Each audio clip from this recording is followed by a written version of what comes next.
everybody. Hi, guys. Janet and I are so excited and so lucky because today we have Emily Giffin, the best-selling author of Where We Belong, with us. And all the other moms are so jealous because they're in Utah and Idaho and other places, and they can't be here on vacation. You're working.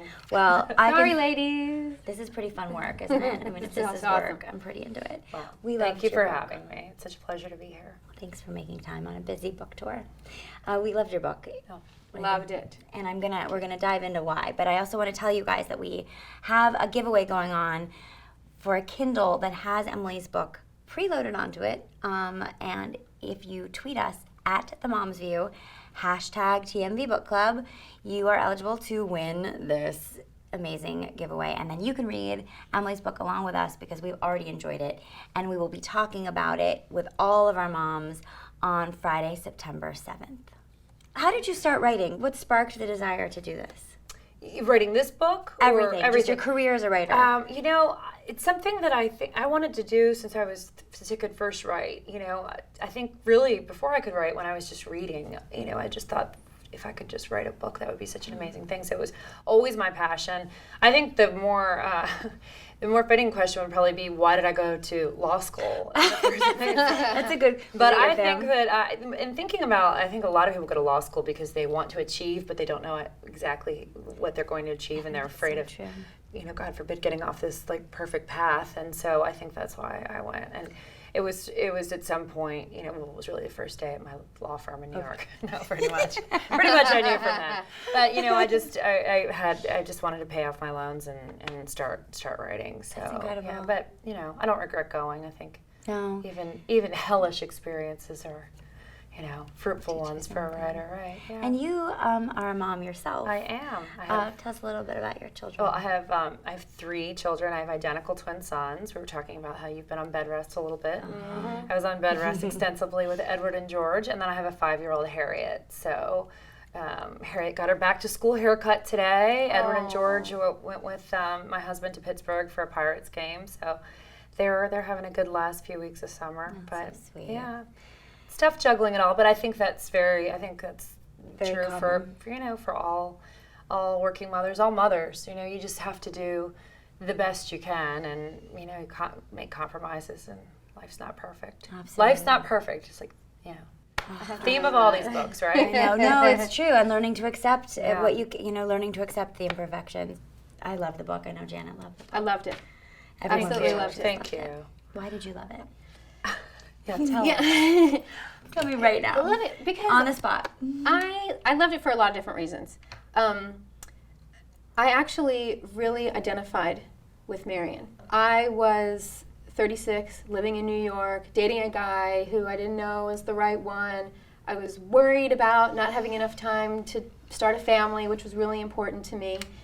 And just everything that she did and said, I was like, wow, that's really how I felt. She lived in Chicago when I lived in Chicago. She lived in New York. She went to Lupa. I lived around the corner from Lupa. Well, I'm glad you had empathy for her, though, because a lot of people have been very critical of her, a lot of readers, which is fine. I like that dialogue. I like the different, reactions to characters. But yeah. Well, the other thing was that I grew up in a family that had a lot of secrets. And I think that was really the first seed of this book, even prior to wanting to explore an adoption scenario, was just the idea of a big secret. What impact does that have on someone? What does that do to you and your relationships? And the question of the truth will set you free. I mean, Marion at the beginning of the book seemed to think the past is the past, and she could wall that off. Of course, her secret is that she gave a baby away for adoption when she was 18. And the book starts with that knock on the door, and Kirby, now 18, shown up to find her biological mother. So, but that was Marion's secret. But it really could have been any secret that I explored. Why do you think it was adoption? That's one of the questions people have asked. Viewers have been curious about. Right. I think that in thinking about big life secrets, not little things. We all have little things that we keep from certain people, but a big secret that you keep from everyone.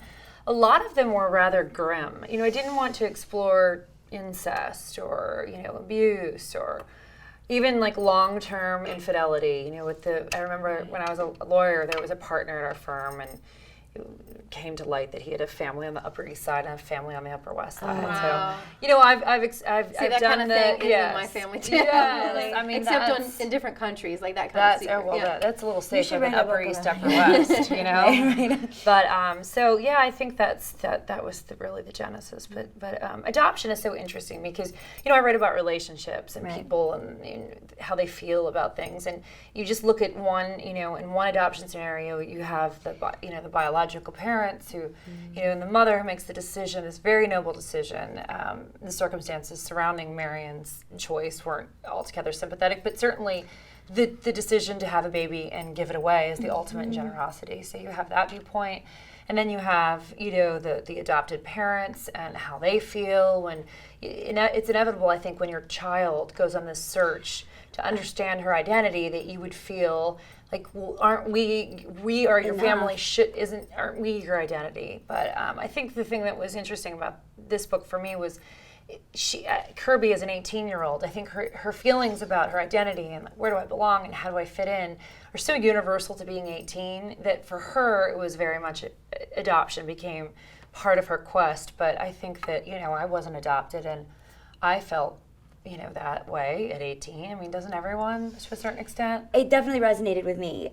I feel that way even not being a little bit older than 18. That there's always questions of, why do I fit into this community? Why don't I fit into that community? I thought you captured that feeling of an 18-year-old so well and explained to me why that would be particularly true in the case of an adopted family. I thought it was really effective. And I had a lot of sympathy for Marion, too. I did. I'm glad you both did. Yeah. It's a tough spot to be in. 18 years old. I think Pressure of keeping the secret and lying to the baby's father is That the part part that is where you really have to question what she did. But again, she's 18, and so I think that it was so much fun for me to write this because it's an 18-year-old and in flashback, and then the Kirby 18-year-old modern day. So you see the contrast in how two really adolescents handle their lives and their decisions. I think Kirby is infinitely wiser at 18 than Marion was, even though Marion is so much more sophisticated even at 18. So it's different. I think she was exposed to more because of socioeconomics and Right. But she didn't make the decisions that I think Kirby. I mean, so brave. Yeah. And I admire her. She is my favorite character that I've written in 6 Really? books. Did you have a hard time getting into her voice? It's a great question because I did. I had a really tough time. I love coming of age stories. I love, my favorite movie of all time is Stand By Me, about 4 12-year-old boys. But so I was concerned that I could, 1, get into her voice, and 2, I wasn't adopted, and 3, I was a very different teenager. I was sort of, on the soccer team and the editor of the newspaper and a joiner and, kind of happy generally and went to school dances. I thought until that's how I remember my high school experience, but I went back and read old journals that I kept, extensive journals. And I heard you never. You haven't missed one day. I have. So now you have. I did not miss a day from New Year's Eve of 5th grade through law school. It's just That's incredible. That's OCD more than a Or commitment to my journal. So Or desire to express. I wish I had that. I wish it were solely that, but I think it was a little OCD. But but in reading those, I thought, well, yeah, I'm not. I could feel Kirby's. I mean, I could remember her angst. Right. And getting back into, once I connected with her. What good research. Everybody suffers in some way from that feeling of not belonging or being afraid or being judged. Even Charlotte, as she says, who she sees as so perfect, she wonders if there's really things going on with her. Right. There's one huge question I have. Okay.